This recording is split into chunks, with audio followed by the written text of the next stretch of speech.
So, third time lucky.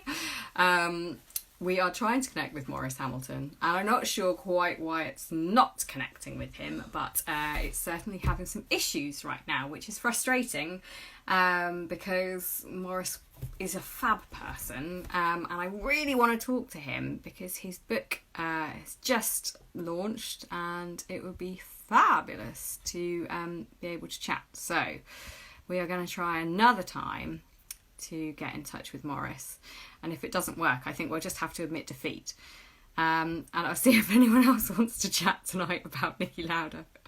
Who knows? Fun times. Let's see, hopefully. So we get so far, which is the waiting, and then it's a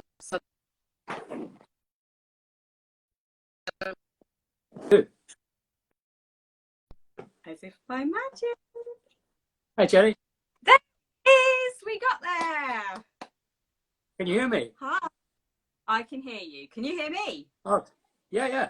I'm sorry about that. I'm not up to speed with all this, Jennie, as you can see. You know what? Anyway, I'm here. I'll forgive you. And there's a slight delay, which is going to make this very exciting. But you're here. Yeah, So I've got through that much wine while I was. I got through that much wine while I was. Been nice. Me too. Cheers. What are you drinking, Maurice? It's a nice Italian red. Oh, lovely. Lovely. Well, mine's a cheap, nasty New Zealand white, but Cheers. cheers. And we got there in the end, Yes. which is excellent. Sorry about that. Right. Go. If you have questions for Maurice, at the bottom of your screen or wherever it is, you should see a questions button. Press, not you, Maurice, everybody else, press the questions button and you can ask Maurice some lovely questions. Now, Maurice, I've done a little bit of prep. Yeah. So hopefully this is going to work. But I wanted to show people this one. This is us. It's a little bit filtered, but this is us a while ago when I was presenting and you came on as a guest at ESPN. Yep. There we go. It got there in the end. It's slightly, I'm over your face, which is annoying, and I can't move myself, but there we go. This is a fancy picture of your book. Yep.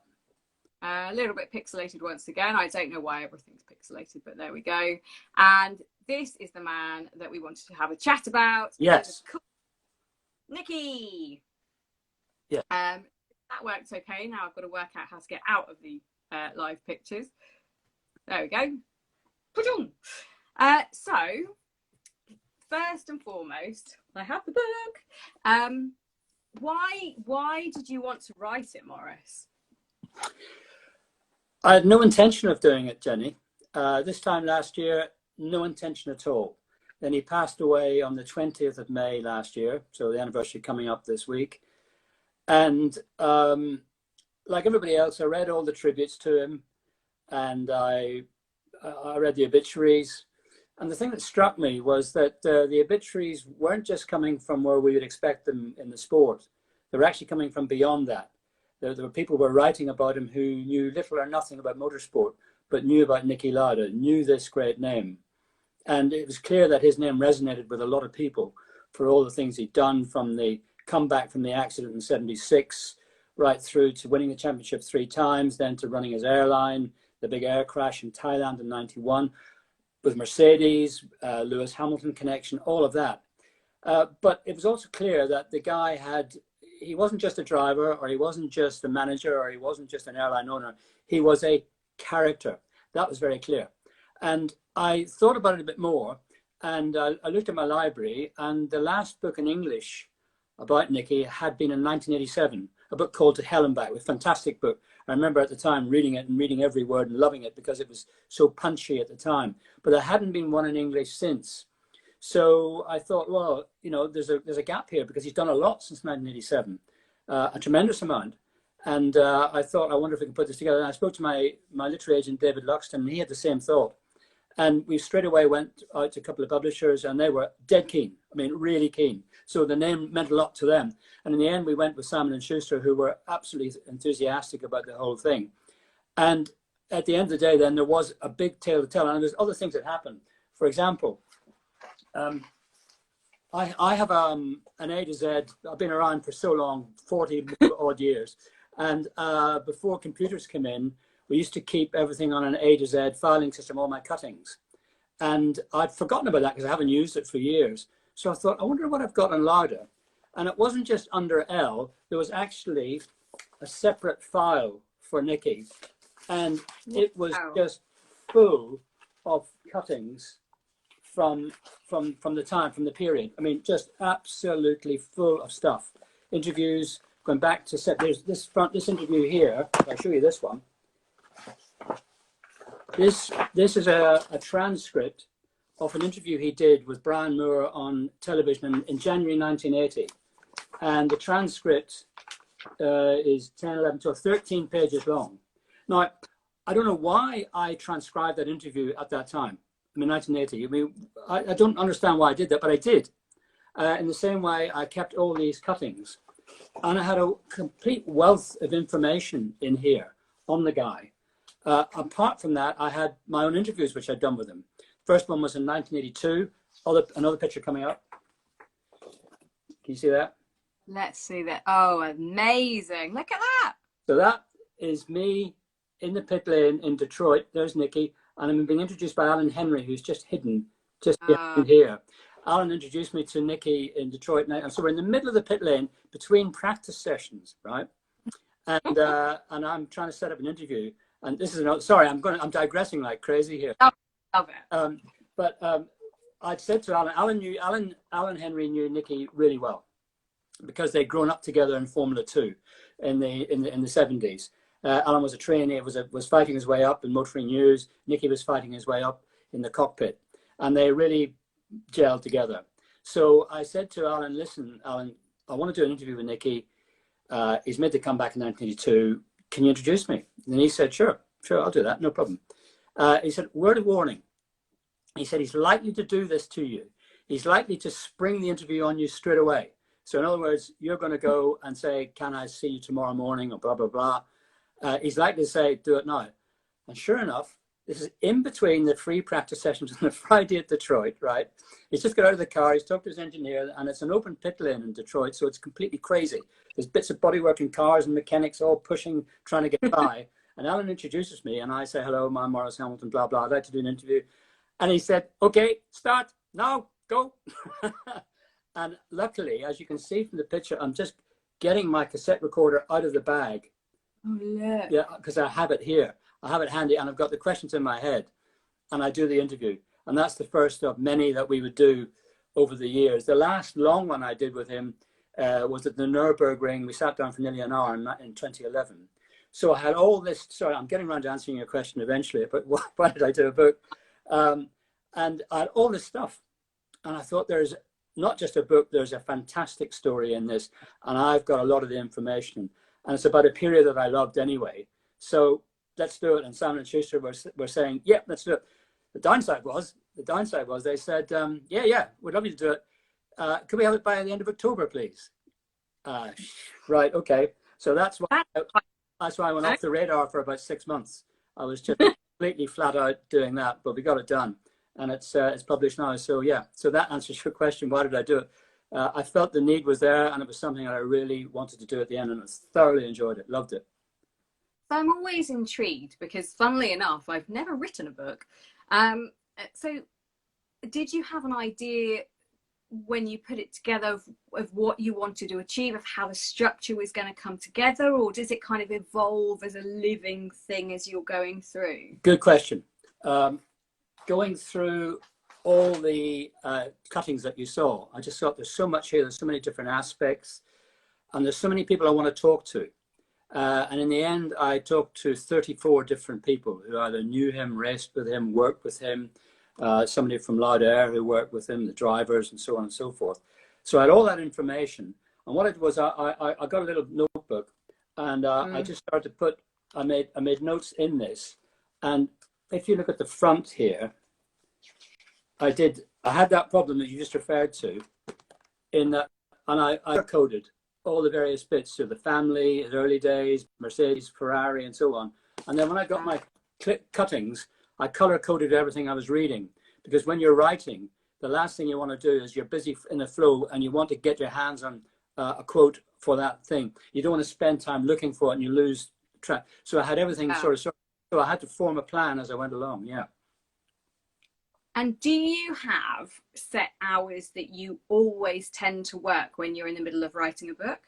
Yeah, you have to. You've really got to be strict with yourself. People vary. I'm very good in the morning. I write at my best in the morning. A cup of coffee and get going. And so I would always dedicate the morning to writing. And the important thing also is to get up and walk away, because otherwise you just really, it sort of confuses you. So it's best to go and walk away and do something else, or put the files on the book away and start doing else, or writing a blog or something about something else entirely, and then coming back to it. But with a deadline that I had to set myself up at least 2,500 to 3,000 words a day, which is quite a challenge. Any more than that and it gets a bit bland, but I had to do that to get to the target I was reaching. So, but you get into it, you get into the habit, it becomes routine, and that's how you do it. So have you, I mean, obviously I've managed to read the foreword, which is by obviously Nico Rosberg. Why Nico? What was it that made you, because do you choose that? How does that happen? Actually, Jenny, I didn't. We weren't really going to have a foreword, but what happened was that German publishers, the Edel, who are publishing it in German, they had some connection with Nico, and they said, we've spoken to him, would you mind if he did a foreword? And I said, no, that would be nice. I never really thought of it. And I thought, okay, let's, and it's lovely. It's really, really lovely and heartfelt, and a beautiful piece of work. And I was absolutely thrilled to bits then to have, but the original plan was no, and I can't claim any credit for it. This is our German publisher did that. I love that. And I mean, you obviously, I'll ask you, how well do you think you knew Nicky from your time in the paddock? That's a good question, because I make it a policy not to go to drivers. And there's a bit of a story in this as well, if I can tell you the story to this. When I started out in 1977, a guy called Ian Young, who was a journalist at the time, was my mentor. He took me under his wing and was wonderful. A straight-talking New Zealander. And he had been Bruce McLaren's secretary. When Bruce came over from New Zealand, Ian came with him as his secretary, okay, and to help him out, and was a director, an original director of the McLaren team. And was killed in June 1970, and Ian was devastated by that. And so when he took me on board in 77, by horrible coincidence, well, yes, two coincidences, one lovely and one horrible. The lovely one was, it was Nicky's first win since his accident in 76. He won at Kyalami in South Africa, and I saw it all. The horrible bit was Tom Price was killed in that race. And I'm afraid I saw the accident. And Ian said to me, take heed here, be careful, because I got close to Bruce, and when Bruce went, it really devastated me. And he said, you've probably seen what's happened today here in South Africa, where Tom was killed, and look at the effect it's had on people who knew him. You don't want to get too close. And I thought, you're right, and I never have. However, saying that, with Nicky, that was fine, because he didn't want to get too close to you. He was very much a pragmatic man who would talk to you, and we'd talk about whatever, but there was no time for idle gossip with Nicky. No time for flim flam or chit chat or let's sit down and be mates together. None of that. It was, yes, okay, good, question, go, no, fine, okay. And that suited us both. So I got to know him, I think, as well as I could, as well as I wanted to, because the interviews that I did with him were incredibly frank and straightforward. That was his trademark. It wasn't just for me. It was the way he was. So you'd ask him a straight question and you would get a straight answer. Boy, would you get a straight answer. So you knew exactly where you were with him. And that just suited me fine. It was perfect for what I needed to do. Do you have a favourite anecdote that you like to share? Well, some of the stories he told, he had a terrific sense of humour, a very black sense of humour, particularly when he talked about his accident and so on. Used to, I remember talking to him at the Nürburgring, and he'd just come away from an interview with RTL, who was a presenter with. And I said to him, do they still want to talk about the accident in 76? He said, all the time, all the time. He said, they just talk to me now. I said to them, what do you want me to do? Do you want me to burst into tears or what? And then he referred to the accident scene at Bergwerk as the grill room. That's what he called it, the grill room. Ah, yes, the grill room. Okay, up there, yeah. So he had this wonderful sense of humor. So apart from stuff like that, one of the funniest stories he told me, which wasn't related to racing, it was related to Lauda Air. We were talking about how difficult it was to establish an airline, and the relationship or the battle he had with Austrian Air, the Austrian Airlines, the state-owned airline, was rather like we've seen in the UK with British Airways and Virgin. Okay, this competition that not so much now, but we certainly did have in the early days of Virgin. Lauda experienced that with Austrian Airlines, and they wanted him out of the way. They just didn't like him as competition, even though he was a minnow in his words. Anyway, he told me the story about he had an inaugural flight on a 767 from Vienna to Sydney. It was a big deal. Lauda Air were going to fly. They got the route to go from Vienna to Australia. Fantastic. So he has this, and he has the inaugural flight set up with all the dignitaries on board. It's going to be one of these special flights, all arranged. Okay. A day before it was due to leave, he had a telephone call from the aviation authorities in Canberra in Australia saying, you can't come. Why not? Because your paperwork is not in order. He said, I knew this was bullshit. I knew they had everything. It's just, somebody was turning screw. You know, he was being screwed. He didn't like it.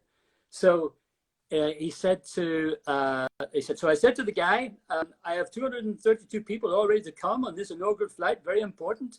What am I to do? And the guy says, I don't care. So I said to him, I don't care either. If you want to stop me, you're going to have to shoot me down. I said, did you say that? He said, yeah, I did. And when I was doing the book, I spoke to Otmar Lenz, who was the CEO of Lauda, and I recounted this tale to check it out. And he said, it's true. I was in the room. He did say that. He said, you can shoot me down. And of course, they took the flight, no problems whatsoever. It landed. The mayor of Sydney was there. It all went all perfectly. But that's just typical Lauda. He wasn't going to pussyfoot around. He knew he was in the right. If you're going to stop me, you're going to have to shoot me down. I mean, imagine saying that. Oh, my God. Stuff like that, yeah. Cool. Yeah, I think that was one of the amazing things about him. He was always very honest. There was never any messing around. And you put your microphone in front of him and you were very aware that it was at your peril. Oh, now we've lost your audio, Maurice. Can't hear you. Oh, this is bad, isn't it? I don't know why I think that's going to work, but as if by magic, hopefully it's going to come back. Well, it's not going to come back. Oh, right. I tell you what, I'm gonna deselect you. Come back to me in a second, Maurice. We'll link back in again. Leave Maurice for a second, and hopefully tonight is full of challenges, isn't it? We're going to link back up with him, but keep your questions coming in, because I want to ask Maurice some of your questions as well, not just my questions. And I did say he's really good to have a good chat with. Really well connect back up with him. There we go, working again. Don't know what went wrong. I never touched it. I didn't touch anything. Maurice, I was just saying, Nikki was always very honest and very frank, as you said, even to the point where I used to put my BBC microphone in front of him and just be like, oh God, what's he going to say? And I remember, I think it was Spa, wasn't it, when Rosberg and Hamilton had that big coming together. And I went to find Nikki, and I was like, oh, this is live on the BBC. And you've done your stint with the BBC. You know what it's like. And you're just kind of thinking, oh, what's he say? And I think he did pull out the BS line. Classic. Where he was good, Jenny, and you will appreciate this, is if there was something kicking off in the paddock. And when that happens, you hear this side of the story, you hear that side of the story, you hear this rumor, that rumor. People have all got their viewpoints, and in the end, your head's spinning, isn't it? Yeah. And you're thinking, well, what the hell, what do I think? I would always go to him and I'd say, this latest thing, what do you think? And he'd just go, very simple. And he'd just go bang, bang, bang, bang, bang. And you go, you're right. You're absolutely right. He would just cut through all the nonsense, the peripheral nonsense that every issue would attract and get straight to the point. He was wonderful. Brilliant. Yeah, he was absolutely amazing. If you could write a book on anybody else in Formula One, who would you pick to write a book about? I'm very keen to do one with Ross Brawn. Oh. But Ross keeps saying no. Mainly because I've been at him since '09, since he won the championship with Brawn, the Brawn team. I went up to see him with David Luxton, my publishing agent. And we put it to him that, that would be a good book, because what a story. I know he's done one with Adam Parr, which is very nice, but I want the whole life. So, that guy has been everywhere, from a truck driver with the March Formula 3 team to making the tea at Williams to, all the way, we know the rest. And he keeps saying, I'll do it when I've stopped. So he took a sabbatical and I thought, great, we're off. And then he goes and comes back, doesn't he? Yeah. So, but I really would love to, because I love talking to him. He's very eloquent. I'll probably ghost that book because his words are more than sufficient, better than I could do. But I really, because that era that he went through, which he's seen so much, Benetton, Ferrari, Brawn, Mercedes now running Formula One. There's so many stories he could tell, which I think I understand why he says, I want to wait till I stop, because some of the stories I hope he would tell are the only sort of stories you can tell once you've got out. So that's what I'd like to do. How do you go about getting those stories out? Is that just through your connection with people and your ability, your own skill? Is there anything people can learn from? The important thing is you don't want to go because you think it's a nice idea. You've actually got to have a very good reason for doing it. What you have to think about is you have to think about the man who's going to publish it, the publishing company, because without them, you've got no book, okay? They are going to want to know, why should I publish your book? What is so special about this story that you are going to tell? What will make this book jump off the shelves and make us money? That's the bottom line, right? So you have to think about it. I get approached a lot by mechanics, for example, been in the game for a long time. And they know lots of lovely stories. And their mates in the pub say, you should write a book, Charlie. And they goes, yeah, all right. And they call me up and I say, yeah, I know you've got lots of stories. I know you've got, and they're excellent. But look, I can't take it to a publisher because he'll say, Charlie, who? It's not going to sell. So you have to be sure that you've got something that's going to sell, that's of interest to the buying public, to the publisher. So you've got to have good theme, a good thread. So then what you do is you go to the subject and you put that to him, say, I'd like to do a book either with you, I'll ghost it for you, which I love doing. I love ghosting books because you become that person. A lot of journalists don't like doing that, but I do. Or I'll write it about you, whatever you like. And then if you get their approval, then you do what you call a synopsis, where you draft what your thoughts are, how this book's, what you think the chapter.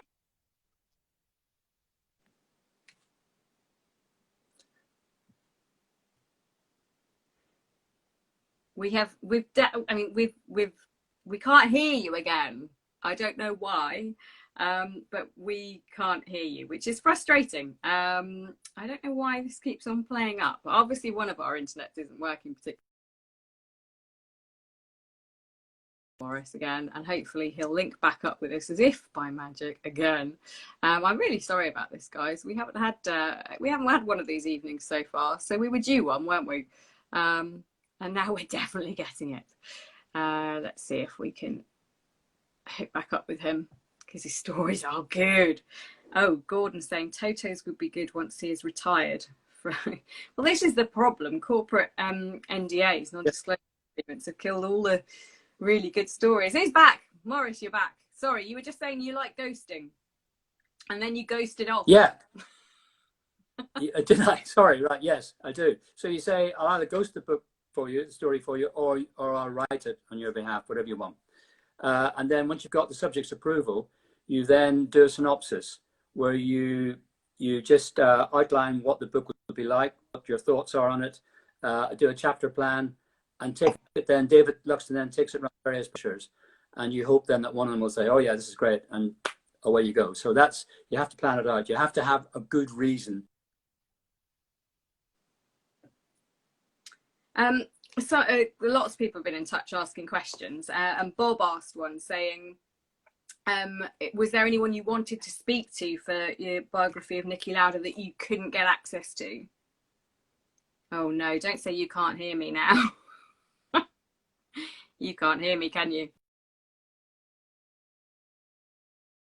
For Maurice Hamilton fans who have come to have a listen to what he wants to say. A book signing would be amazing, Michelle. You're right. We should try and arrange that. I don't know why I'm saying we should try and arrange that. I'm sure his people are on it as soon as lockdown is over. We hope that's sooner rather than later. Right, where is he? Let me just try and find him again. Right, last chance. We've drunk more than we thought we were going to. It's lasted longer than we thought it was going to, but it's all good fun. Again. Back. Well, I don't know whose internet is collapsing. It might be mine, might be yours. I think here. Again.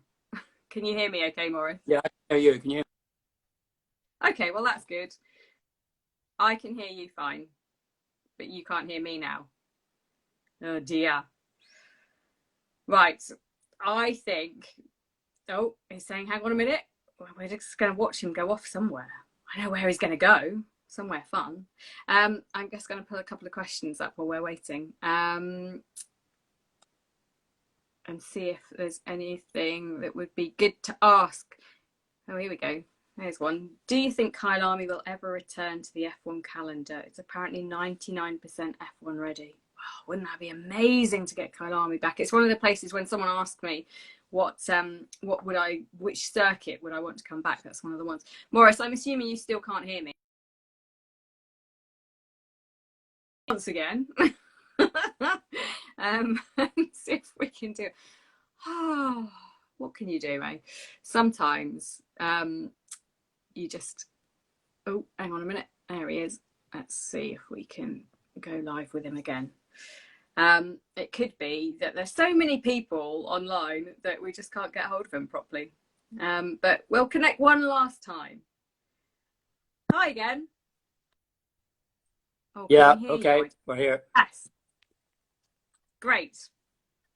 Yeah, okay. Maurice, people want to know if you're going to do a signing at some point. It's all over. I'd like to think so, but where, I don't know. There's no plans for one. Okay.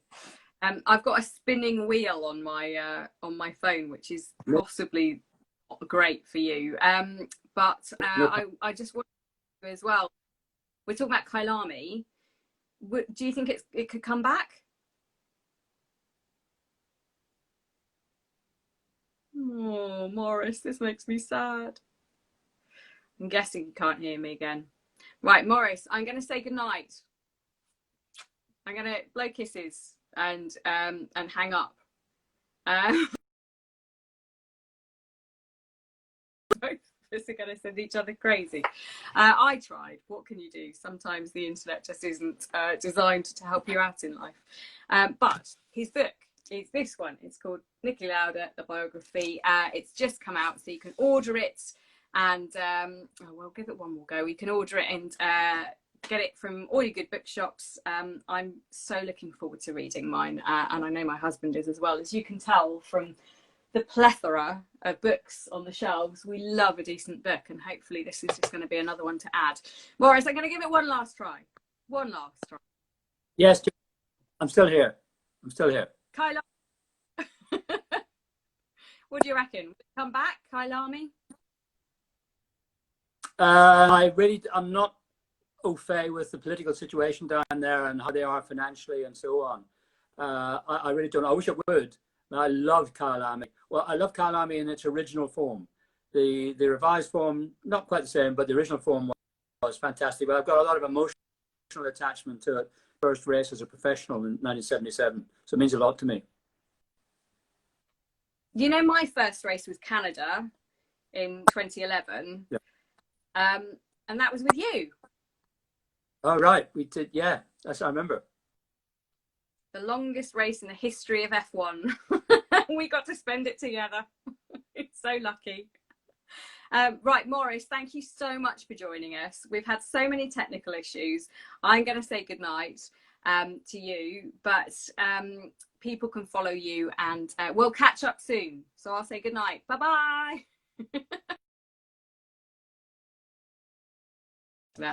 Or my internet, who knows? But we tried, we got hold of him enough, and we shall endeavour to do something together at some point, maybe again. But yeah, so the Maurice, let me just tell you. So when Maurice, I didn't really know that much about F1 when I started. I'd watched it obviously, but I didn't know the infrastructure. So I got a message saying, okay, can you cover for Natalie Pinkham for Radio 5 Live? Because we need a reporter that weekend. I was like, yes, absolutely, of course. At the time I was doing British GTs and a bit of F3. So it was just amazing. So signed up and got told, okay, so you'll be working with David Croft and Maurice Hamilton. And at the time, I'm so embarrassed telling you this, at the time I was like, oh, Maurice Hamilton.